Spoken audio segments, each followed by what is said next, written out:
భయం వచ్చేసిద్ది. డబ్బులు లేవే, అవి కొనాలి, ఈ కొనాలి, ఇంటికి సున్నం కొట్టాలి, బిర్యానీ వండాలి, చికెన్ వండితేనే పండగ చేసుకున్నట్లు, కొత్త బట్టలు వేసుకుంటేనా కాదు.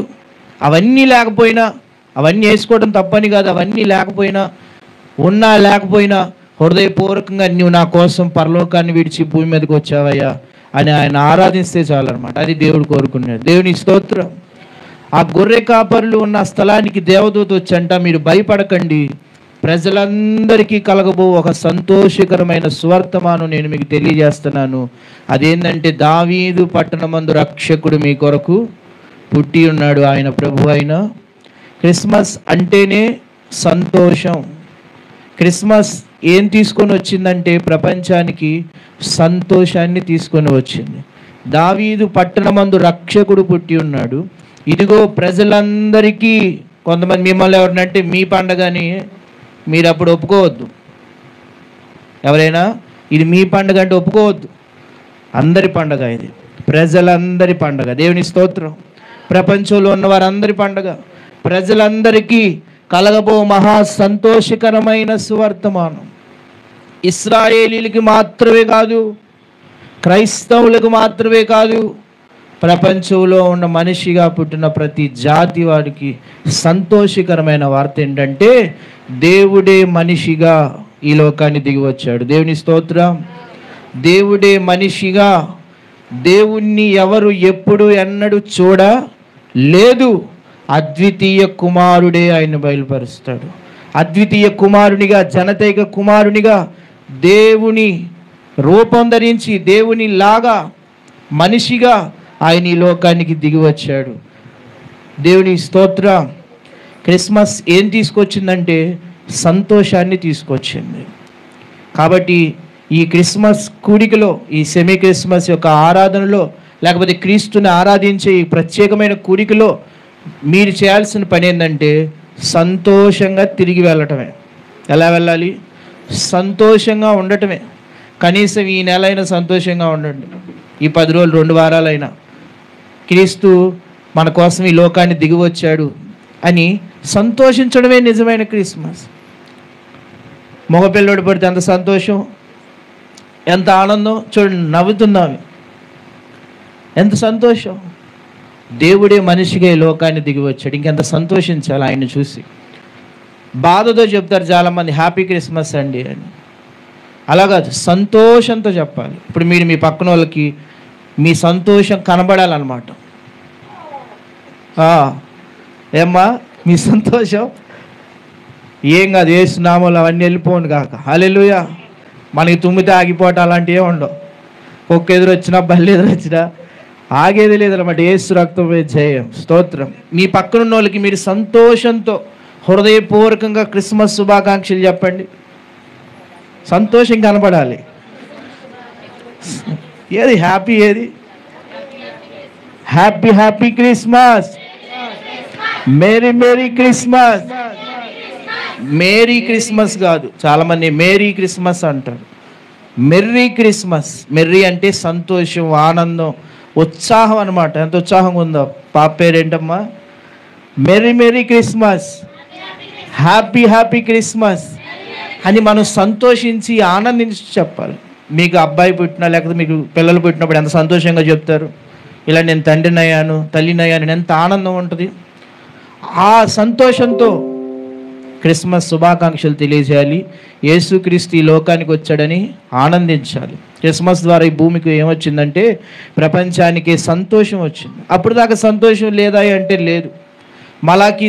మలాకీ తర్వాత పాత నిబంధనకి క్రొత్త నిబంధనకి మధ్య ఒక 400 సంవత్సరాలు దేవుడు మనిషితో మాట్లాడలేదన్నమాట. దాన్ని చీకటి యుగం అన్నారు. దేవుడు మాట్లాడట్లేదు. దేవుడు మాట్లాడకపోతే సంతోషం ఎక్కడ? దేవుడు మాట్లాడకపోతే సమాధానం ఎక్కడ? దేవుడు మాట్లాడలేదు. మలాకీ తర్వాత కొన్ని సంవత్సరాలు, ఆ కొన్ని సంవత్సరాల తర్వాత రక్షకుడైన యేసుక్రీస్తు భూలోకానికి వచ్చాడు. అదే దేవదూత చెబుతుంది, మీరు భయపడొద్దు, ప్రజలందరికీ కలగబోయే ఒక గుడ్ న్యూస్ చెబుతున్నాను, శుభవార్త. మనం ఆటోల్లో వింటూ ఉంటాం, నిరుద్యోగులందరికీ శుభవార్త. ఈ మధ్యన ఇంకోటి వినపడుతుంది, భోజన ప్రియులకు వినాలి లేదా శుభవార్త. కస్మా డుష్మా బిర్యానీ. ఏం బిర్యానీ అంట? ఆ బిర్యానీ తినడానికి వెళ్తారు చాలామంది. శుభవార్త. నిరుద్యోగులు శుభవార్త, పెళ్లి కాని వాళ్ళకి శుభవార్త, ఇదిగో వృద్ధాప్యంలో ఉన్న వారికి శుభవార్త, నల్లగా ఉన్న వాళ్ళకి శుభవార్త, మీరు తెల్లగా అవుతారు అని కొన్ని వింటూ ఉంటాం. కానీ ఇక్కడ ఏందంట, ప్రజలందరికీ కలగబో సువార్త, సంతోషంగా ఉన్నవారు గట్టిగా చప్పలు కొట్టండి. ఇది ఒక కేటగిరీకి సంబంధించిన సువార్త, సంతోషం కాదు. కొంతమంది మనుషులకు మాత్రమే కలిగే సంతోషం కాదు. దేవదూత చెప్తుంది, ఇది ప్రజలందరికీ కలగబోయే సంతోషకరమైన సువార్తమానం. రక్షకుడు రావటం, యేసుక్రీస్తు ఈ లోకానికి రావటం ప్రజలందరికీ, భూమి మీద ఉన్న ప్రతి ఒక్కరు సెలబ్రేట్ చేసుకోవాల్సిన పండగ ఏదైనా ఉందంటే యేసుక్రీస్తు పుట్టుక అన్నమాట. దేవుని స్తోత్ర.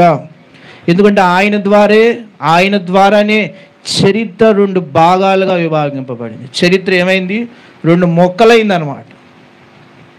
చరిత్ర 2 మొక్కలైంది ఆయన ద్వారానే. క్రీస్తు పూర్వం, క్రీస్తు శకంగా మారింది. ఇప్పుడు నువ్వు ఎప్పుడు పుట్టావంటే డేట్ ఆఫ్ బర్త్ ఏం చెప్పాలి, క్రీస్తు శకం. ఎప్పుడు పుట్టావు, వచ్చే క్రిస్మస్కి చెప్పిద్దాం, ఆలోచించుకొని, ఎందుకంటే గుర్తులేదు. మహిమరాజు ఎప్పుడు పుట్టావు, కొంతమంది అంటారు భూమి పుట్టక ముందు పుట్టాను అంటారు. అబద్ధం, పచ్చి అబద్ధం. భూమి పుట్టక ముందు అసలు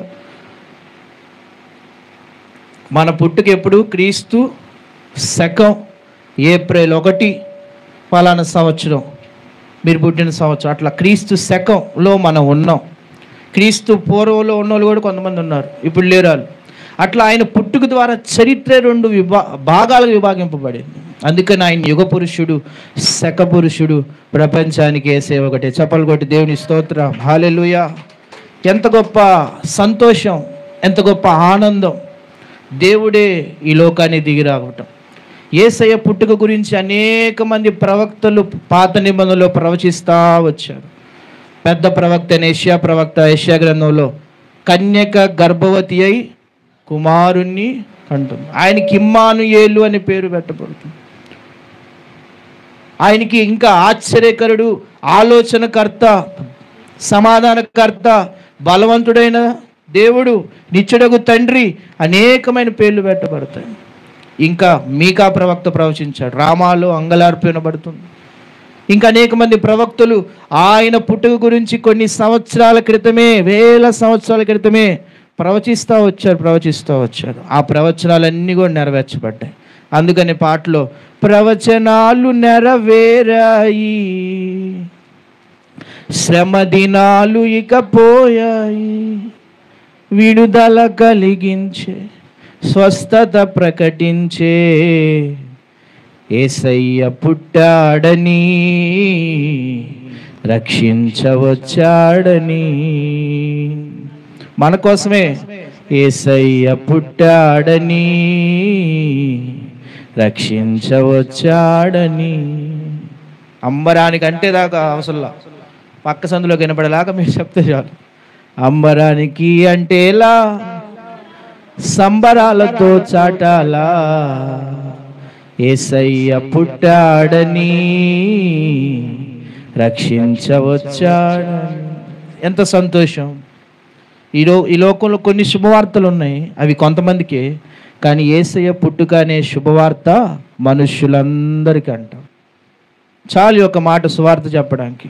ఈ రోజుల్లో సువార్త చెప్తే మాకెందుకు చెప్తారని అడిగేవాళ్ళు కూడా ఉన్నారు. ఇది ఒక్క మాట చూపిస్తే చాలు వాళ్ళు, ఇదిగా ప్రజలందరికీ. ఆయన ఇజ్రాయేలీలకు మాత్రమే కాదు, క్రైస్తవులకు మాత్రమే దేవుడు కాదు, ప్రజలందరికీ ఆయన దేవుడు.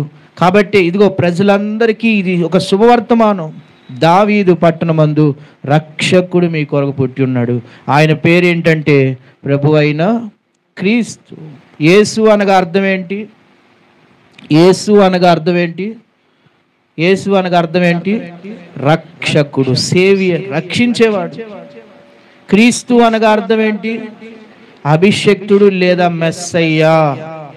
మెస్సయ్యా మనల్ని రక్షించడానికి వచ్చిన రక్షకుడు. అసలు ఎందుకు రక్షించాలి? రక్షించకపోతే ఏమైద్ది? పాపం వల్ల ప్రతి ఒక్కరు నిత్య నరకానికి వెళ్తున్నారు, నిత్య జీవాన్ని పోగొట్టుకున్నారు, నరకానికి వెళ్ళిపోతున్నారు. అందుకనే వాక్యంలో ఉంది, పాపులను రక్షించుటకు క్రీస్తు యేసు ఈ లోకానికి వచ్చాడు. మరి పాపులు ఎవరు అంటే ఒక జాతి కాదు, భూమి మీద ఉన్న ప్రతి ఒక్కరు, ఏ భేదము లేదు, అందరూ పాపులే అని వాక్యం చెబుతుంది. ప్రతి ఒక్కరు పాపం చేసి దేవుడిని గురించి మహిమను పొందలేకపోతున్నారు.